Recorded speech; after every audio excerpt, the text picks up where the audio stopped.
महाभारत श्रवण विधि, महात्म्य कथा सुनने की विधि और उसका फल। जन्मेजय ने पूछा, भगवान, विद्वानों को किस विधि से महाभारत का श्रवण करना चाहिए? इसके सुनने से क्या फल होता है? प्रत्येक पर्व की समाप्ति पर क्या दान देना चाहिए और इस कथा का वाचक कैसा होना चाहिए? वैशंपायन जी ने कहा, राजन, महाभारत सुनने की जो विधि है और उसके श्रवण से जो फल होता है वो सब बता रहा हूँ, सुनो। मनुष्य को चाहिए कि अपने मन और इंद्रियों का संयम करके पवित्र होकर यथोक्त विधि के अनुसार इस इतिहास को सुने और क्रमशः इसकी समाप्ति करे। जो बाहर भीतर से पवित्र, शीलवान, सदाचारी, शुद्ध वस्त्र धारण करने वाला, जितेंद्रिय, संस्कार संपन्न, संपूर्ण शास्त्रों का तत्वज्ञ, श्रद्धालु, दोष दृष्टि से रहित, सौभाग्यशाली, मन को वश में रखने वाला और सत्यवादी हो, उसको दान और मान से अनुग्रहित करके वाचक बनाना चाहिए। कथावाचक को न तो बहुत रुक रुक कर कथा वांचनी चाहिए और न बहुत जल्दी। आराम के साथ धीर गति से वर्णों का स्पष्ट उच्चारण करते हुए उच्च स्वर से कथा वांचनी चाहिए। मीठे स्वर से भावार्थ समझाकर कथा कहे। 63 अक्षरों का उनके 8 स्थानों से ठीक ठीक उच्चारण करे। कथा सुनाते समय वाचक के लिए स्वस्थ और एकाग्रचित होना आवश्यक है। इसके लिए आसन ऐसा होना चाहिए जिस पर वह सुखपूर्वक बैठ सके। अंतर्यामी नारायण स्वरूप भगवान श्री कृष्ण, उनके नित्य सखा नर स्वरूप नर रत्न अर्जुन, उनकी लीला प्रकट करने वाली भगवती सरस्वती और उनके वक्ता महर्षि वेदव्यास को नमस्कार करके आसुरी संपत्तियों पर विजय प्राप्ति पूर्वक अंतःकरण को शुद्ध करने वाले महाभारत ग्रंथ का पाठ करना चाहिए। राजन, महाभारत की कथा प्रारंभ हो जाने पर प्रत्येक पर्व में क्षत्रियों की जाति, सत्यता, उनके देश, महात्म्य तथा धर्म को जानकर ब्राह्मणों को जो जो वस्तुएं देनी चाहिए उनका वर्णन करता हूँ, सुनो। पहले ब्राह्मणों से स्वस्ति वाचन कराकर कथावाचन का कार्य प्रारंभ कराए। फिर पर्व समाप्त होने पर अपनी शक्ति के अनुसार उन ब्राह्मणों की पूजा करे। आदि पर्व की कथा के समय वाचक को नूतन वस्त्र पहनाकर चंदन आदि से उसकी पूजा करे और विधि पूर्वक उसे मीठी खीर भोजन कराए। तत्पश्चात आस्तिक पर्व की कथा होते समय ब्राह्मण को मधु और घी से युक्त खीर, मीठा भात और मूल फल जिमाए। सभा पर्व प्रारंभ होने पर पुओं, कचौड़ियों और मिठाइयों के साथ खीर भोजन कराए। वन पर्व में फल और मूलों से ब्राह्मणों को संतुष्ट करे। अरण्य पर्व में पहुंचने पर जल से भरे हुए घड़ों का दान करे तथा जिनको खाने से तृप्ति हो सके ऐसे उत्तम उत्तम जंगली मूल फल और सर्वगुण संपन्न अन्न प्रदान करे।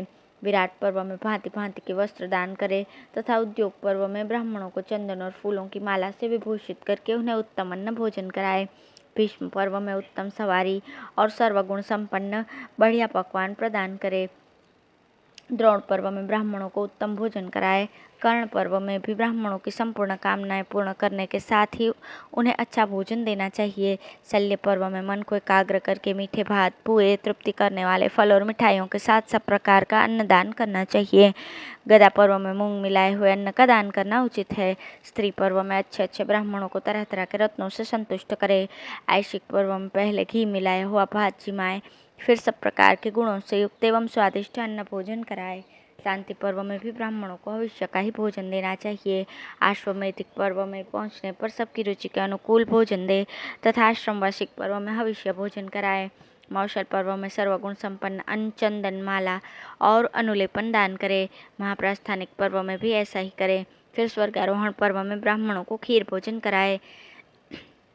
इस प्रकार सब पर्वों की संहिताओं को समाप्त करके शास्त्रवेत्ता पुरुष को चाहिए कि वो उन्हें रेशमी वस्त्रों में लपेट कर किसी उस शमशान में रख दे और स्वयं स्नान आदि से पवित्र होकर श्वेत वस्त्र, फूल की माला तथा आभूषण धारण करके चंदन, माला आदि उपचारों से उनकी पृथक पृथक विधिवत पूजा करे। पूजा के समय चित्त को एकाग्र एवं शुद्ध रखना चाहिए और भांति भांति के उत्तम भक्ष्य, भोज्य, पेय तथा पुष्य आदि सामग्री अर्पण करके स्वर्णमयी दक्षिणा देनी चाहिए। प्रत्येक पुस्तक पर शुद्ध चित्त से 3-3 पल सोना चढ़ाना चाहिए। इतना न हो सके तो सब पर 1.5-1.5 पल सोना चढ़ाए और यह सब भी संभव न हो तो पौन पल चढ़ाना चाहिए। किंतु धन रहते हुए कंजूसी नहीं करनी चाहिए। जो जो वस्तु अपने को प्रिय लगती हो वही वही ब्राह्मण को दान में देनी चाहिए। कथावाचक अपने गुरु के समान होते हैं, अतः भक्तिपूर्वक उन्हें सर्वथा संतुष्ट करना चाहिए। उस समय संपूर्ण देवताओं तथा भगवान नर नारायण का कीर्तन करना चाहिए। फिर उत्तम ब्राह्मणों को बुलाकर चंदन और माला आदि से विभूषित करके उन्हें नाना प्रकार की मनोवांछित वस्तुएं दान करे और भांति भांति के छोटे बड़े आवश्यक पदार्थ देकर उन्हें संतुष्ट करे। ऐसा करने से मनुष्य को अतिरात्र यज्ञ का फल मिलता है तथा प्रत्येक पर्व की समाप्ति पर ब्राह्मण की पूजा करने से श्रौत यज्ञ का फल प्राप्त होता है। कथावाचक को विद्वान होना चाहिए और प्रत्येक अक्षर, पद तथा स्वर का उच्चारण करते हुए महाभारत की कथा सुनानी चाहिए। संपूर्ण कथा समाप्त होने पर अच्छे अच्छे ब्राह्मणों को भोजन कराकर उन्हें यथावत दान देना चाहिए।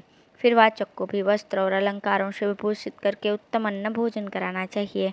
कथावाचक के संतुष्ट होने पर ही उत्तम आनंद की प्राप्ति होती है।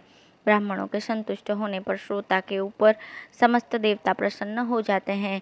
इसलिए साधु स्वभाव के श्रोताओं को चाहिए कि वे न्यायपूर्वक ब्राह्मणों की समस्त इच्छाएं पूर्ण करते हुए उनका यथोचित पूजन करें।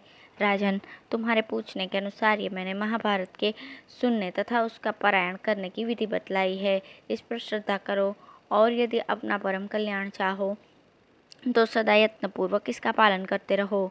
मनुष्य को सदा ही महाभारत का श्रवण और कीर्तन करना चाहिए। जिसके घर में महाभारत ग्रंथ उपस्थित है उसके हाथ में ही विजय है। भारत परम पवित्र ग्रंथ है, उसमें नाना प्रकार की कथाएं हैं। देवता भी भारत ग्रंथ का सेवन करते हैं। भारत परम पद स्वरूप है, ये संपूर्ण शास्त्रों में उत्तम है। इससे मोक्ष की प्राप्ति होती है, यह मैं सच्ची बात बता रहा हूँ। महाभारत इतिहास पृथ्वी, गौ, सरस्वती, ब्राह्मण और भगवान वासुदेव का कीर्तन करने वाला मनुष्य कभी विपत्ति में नहीं पड़ता। जन्मेजय, वेद, रामायण और महाभारत के आदि, मध्य एवं अंत में सर्वत्र भगवान नारायण के ही यश का गायन किया जाता है। महाभारत में नारायण की दिव्य कथाओं तथा सनातन श्रुतियों का समावेश है। जो मनुष्य परम पद को प्राप्त करना चाहता हो वो सदा उसका श्रवण करे। महाभारत परम पवित्र धर्म के स्वरूप का साक्षात्कार कराने वाला तथा सब प्रकार के गुणों से संपन्न है। कल्याण चाहने वाले पुरुष को अवश्य इसका श्रवण करना चाहिए। महाभारत के श्रवण से मन, वाणी और शरीर द्वारा संचित किए हुए पाप उसी प्रकार नष्ट हो जाते हैं जैसा सूर्योदय होने पर अंधकार। 18 पुराणों के सुनने से जो फल प्राप्त होता है वो सारा फल भगवत भक्त पुरुष को अकेले महाभारत के श्रवण से मिल जाता है। स्त्री हो या पुरुष, सभी इसके श्रवण से वैष्णव पद को प्राप्त हो जाते हैं। शास्त्रोक्त फल को प्राप्त करने की इच्छा वाले पुरुष को चाहिए कि वो महाभारत श्रवण के पश्चात वाचक को सोने के 5 सिक्के दक्षिणा के रूप में प्रदान करे तथा अपनी शक्ति के अनुसार कपिला गौ के सींग में सोना मढ़ाकर उसे वस्त्र से आच्छादित करके बछड़े सहित वाचक को दान करे। इससे श्रोता का कल्याण होता है। इसके सिवा कथावाचक के लिए दोनों हाथों के कड़े, कानों के कुंडल और विशेषतः धन प्रदान करें। राजन, वाचक को भूमिदान तो अवश्य ही करनी चाहिए, क्योंकि भूमिदान के समान दूसरा कोई दान न हुआ है न होगा। जो पुरुष सदा महाभारत को सुनता सुनाता रहता है वो सब पापों से मुक्त होकर वैष्णव पद को प्राप्त होता है। इतना ही नहीं, वो अपनी 11 पीढ़ी के पूर्वजों का, अपना तथा अपनी स्त्री और पुत्र का भी उद्धार कर देता है। महाभारत सुनने के पश्चात उसके लिए दशांश होम भी करना आवश्यक है। इस प्रकार मैंने तुम्हारे समक्ष इन सब बातों का विस्तार के साथ वर्णन कर दिया। यहाँ पर महाभारत श्रवण विधि समाप्त हुई। धन्यवाद।